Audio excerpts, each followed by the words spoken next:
श्रीमन्महागणाधिपतये नमः। श्री सरस्वत्यै नमः। श्री गुरुभ्यो नमः। मूकं करोति वाचालं पंगुल्लंघयते गिरिं यत्कृपातमहं वन्दे परमानन्दमाधवं। गोपाल कृष्ण भगवान की जय। गोपाल कृष्ण भगवान की जय।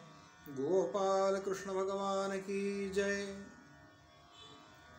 नमस्कार। श्रीमद भागवत कथामृताच्या या भागामध्ये आपल्या सगळ्यांचं स्वागत करतो आणि आपल्याला विनंती करतो की अधिकाधिक सज्जन शक्तीपर्यंत या कथा पोहोचाव्यात याच्याकरता या कथा अधिकाधिक शेअर करा। तुम्ही जर या चॅनलला सबस्क्राईब केलं नसेल, खरं तर हा आपला चॅनल आहे, तर या चॅनलला सबस्क्राईब करा। एवढं बोलतो आणि आजच्या कथा भागाला सुरुवात करतो। भगवान महाविष्णूंनी ते रौद्र रूप धारण केलं।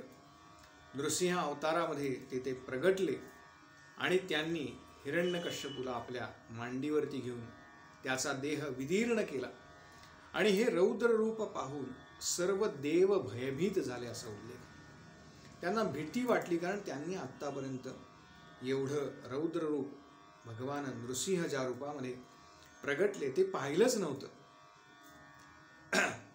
लक्ष्मी देवींना बोलवणं पाठवलं की भगवंतांचं अत्यंत रौद्र रूप आहे, ते अत्यंत क्रोधायमान झाले, तेव्हा त्यांना शांत करा। परंतु लक्ष्मी देवी ज्या वेळेला आल्या तेव्हा त्या म्हणाल्या की मी आत्तापर्यंत भगवान महाविष्णू एवढ्या रौद्र रूपामध्ये कधीच पाहिलेले नाही, तेव्हा त्यांना मी शांत करू शकणार नाही।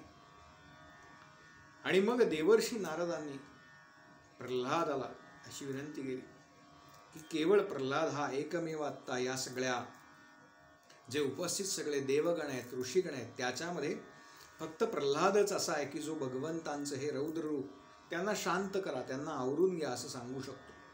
आणि म्हणून देवर्षी नारदांनी प्रल्हादाला पुढे केलं आणि प्रल्हाद हात जोडून उभा आहे त्या नृसिंह अवतारासमोर। नृसिंह भगवंतांच्या मांडीवरती त्याच्या पित्याचा विदीर्ण झालेला देह आहे, परंतु प्रल्हादांना हे माहिती आहे की हा देह हा क्षणाचा आहे।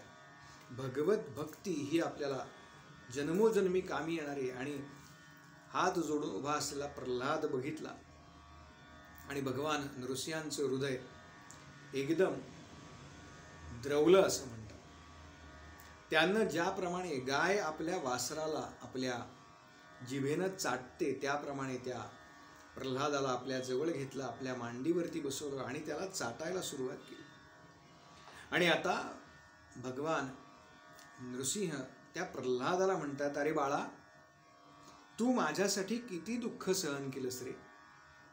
तुला उंच कड्यावरून लुटलं, पाण्यामध्ये बुडवलं, अनेक दिवस उपाशी ठेवलं, तरी सुद्धा तुझी माझ्यावरती असलेली श्रद्धा जरी सुद्धा कमी झाली नाही, उलट ती दृढ होत गेली। देवाच्या कृपेमुळे आपल्याला काही सुद्धा होणार नाही हा तुझा विचार किती पक्का होता। आणि त्याचमुळे केवळ मी आज या ठिकाणी आलेलो आहे, तेव्हा एक काम कर, तू लवकर माझ्याकडून काहीतरी मागून घे। प्रल्हाद शांतपणे उभा आहे, म्हणाला, मला काहीच नको होतं, मला फक्त देव हवा होता, बाकी मला कशाची इच्छा नव्हती। मला भगवंत तुमच्या दर्शनाची फक्त इच्छा होती, बाकी माझ्या मनात काही नाही। तरी सुद्धा भगवंत म्हणतायत की प्रल्हादा असं नाही म्हणाले, तुला माझ्याकडनं काहीतरी मागितलं पाहिजे, कारण मी प्रसन्न झाल्यानंतर माझ्याकडनं देणं हा माझा धर्म आहे म्हणाले।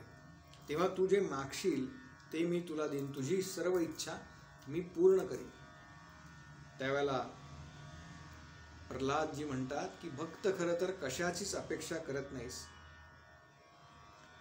पण भगवंता तू आता म्हणतोयस ना की मला काहीतरी दिलं पाहिजे, तेव्हा एक काम कर म्हणाले,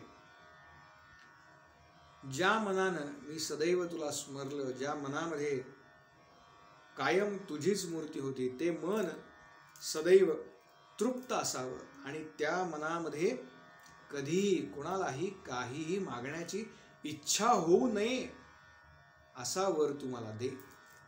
काय मागणे बघा, भगवंत म्हणतात, प्रल्हादा तू खरंच महान आहेस, थोर आहेस, म्हणून आपण भक्तांमध्ये प्रल्हादांचं नाव अत्यंत उच्च दर्जाचे आहे, भक्त श्रेष्ठ प्रल्हाद असं म्हणतो.